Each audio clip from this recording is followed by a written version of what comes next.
First of Alto আমি already আমাৰ legal team advocate ছাৰহঁতৰ লগত মানে আমি যোগাযোগ কৰিছিলোঁ। তাৰ পাছত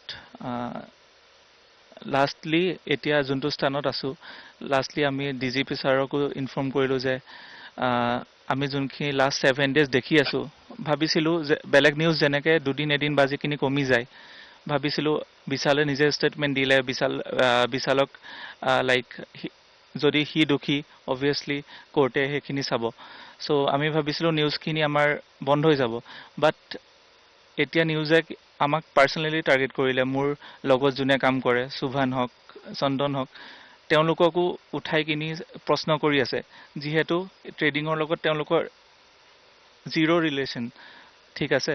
চ' আজি মোৰ লগৰ প্ৰসেন, ৰোহন, তাৰপাছত অমিত, তেওঁলোককো CID য়ে ইনভেষ্টিগেট কৰিব মাতিছে। আৰু ৰাতিপুৱাৰ পৰা গধূলিলৈকে আমাৰ যিহেতু ইমান বছৰে এখন মানে পুলিচ ষ্টেচন গৈ পোৱা নাই বা এনেকুৱা ক্ষেত্ৰত, তো পুলিচৰ গাড়ী এখন ৰাতিপুৱাৰ পৰা ৰাতিলৈ ঘৰৰ আগত থাকে, পহৰা দি থকা টাইপ থাকে। মাহঁতো সেই বস্তুখিনি কেনেকৈ মাহঁতৰ লগত কথাই পাতিব পৰা নাই 10 দিন, বা যোগাযোগে কৰিব পৰা নাই এই চিটুৱেশ্যনখিনিৰ কাৰণে।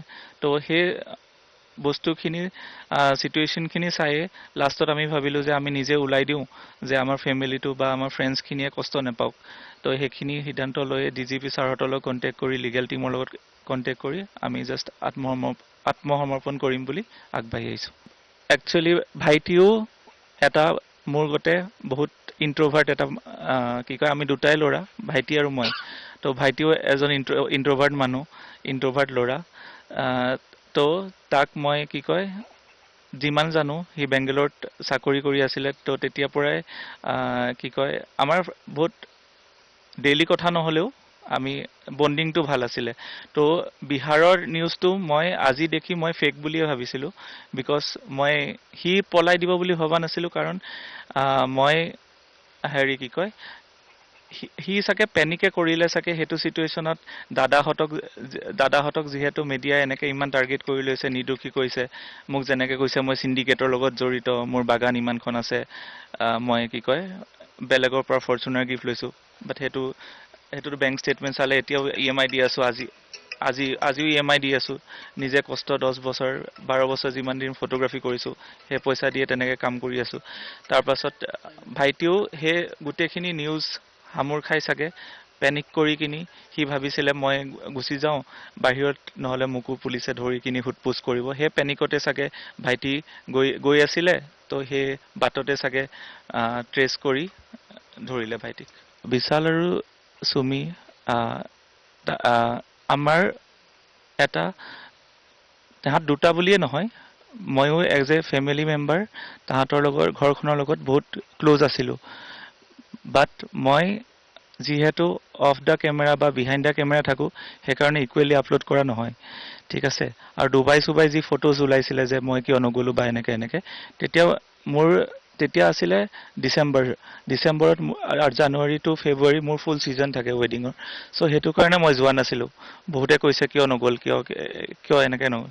তো সেইটো ছিজনৰ কাৰণে মই যাব পৰা নাছিলোঁ তেওঁলোকৰ লগত। আৰু সেইটো কাৰণে বিশাল, সুমি আৰু মই এজ এ ফেমিলি মেম্বাৰ আমি বহুত ক্ল'জ। ইজনৰ ঘৰলৈ যাওঁ বা ইজনৰ লগত কথা পাতোঁ।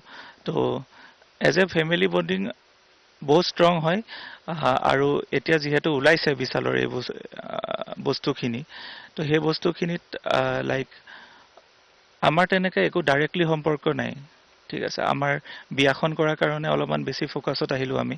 তো সেইটো কমপ্লিটলি চেল্ফ মেড ডিচিশ্যন আছিলে তাৰ পৰা, যে এটা আশা আছিলে দাদা আৰু বাৰ বিয়াখন মই কৰিম, মই ৰেছপনচিবিলিটি ল'ম। চ' সি তেনেকৈ কৰিছিলে। চ' সিমান কৰাৰ পাছত এটা ল'ৰাৰ ওপৰত বা এজন মানুহৰ ওপৰত বেয়া ভাৱ মোৰ একো নাই। চ' সদায় এজ এ ফেমিলি যেনেকৈ আছিলে তেনেকৈ থাকিব। সুমিক 2017 ফাৰ্ষ্ট লগ পাইছিলোঁ, মানে ৰাজীৱ দাৰ বিয়াত। তেনেকৈ আমি লগ পোৱা। ইটছ লাইক 8 years আমি একেলগে আছোঁ। চ' লং টাৰ্ম ৰিলেশ্যনশ্বিপ হয়।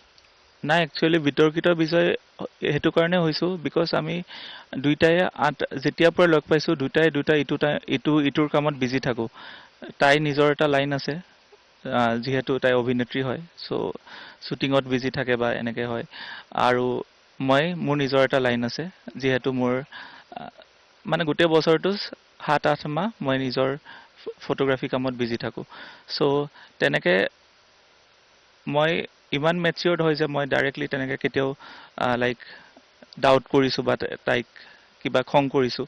তো সেইখিনি বুজাবুজি আছে কাৰণে ইমান দিন ৰিলেশ্যন এটা আছে। যদি বুজাবুজি নাথাকিলে হয়তো ইমান দিন নাথাকিলে হয়। নিগেটিভ থিংকিংটো বহুতেই আহে, বিকজ এনেকুৱা এনেকুৱা চিটুৱেশ্যন 99% মানুহৰ লাইফত কেতিয়াও নঘটে। 1%ৰ মানুহৰ লগতে ঘটে, যেনেকে আমাৰ লগত এইটো ঘটিছে। চ' এইটো এইটো চিটুৱেশ্যন যদি আমি কোপ আপ বা ভালকে হেণ্ডেল কৰিব পাৰোঁ, যিহেতু 8 বছৰ একেলগে আছোঁ, চ' এইটো চিটুৱেশ্যন ওলাই গ'লে উইল বি মোৰ ষ্ট্ৰংগাৰ, মানে আহা দিনবিলাকত। ত' ভালকে ইটো বুজিব পাৰিম। চ' সেই মোৰ মোৰ সেইখিনিয়ে ক'ব লগা আছে। নাই নাই, তেনেকুৱা একো নহয়, বিকজ আমি ইটোক বহুত ৰেচপেক্ট কৰোঁ। ইটো কামতটো ৰেচপেক্ট কৰোঁ। মোৰ যেতিয়া কাম থাকে, আহ, তাইও মোৰ খবৰ লৈ থাকে, বা মই তাইৰ যেতিয়া কাম থাকে তাইকো মই ফুল ফ্ৰীডম দিওঁ কৰিবলৈ। সেইটো সদায়ে থাকিব। যিহেতু এনেকা যদি ৰেষ্ট্ৰিকশ্যনছ বা পজিটিভনেছ আহি যায়, তেতিয়া মই ভাবোঁ যে এটা ৰিলেশ্যনশ্বিপ বেছি দিন নিটিকে। চ' এইটো অপেননেছ আৰু ফ্ৰীডম সদায়ে থাকিব, আৰু আমি ইকুৱেলি দুয়োটাই আগুৱাই যাম।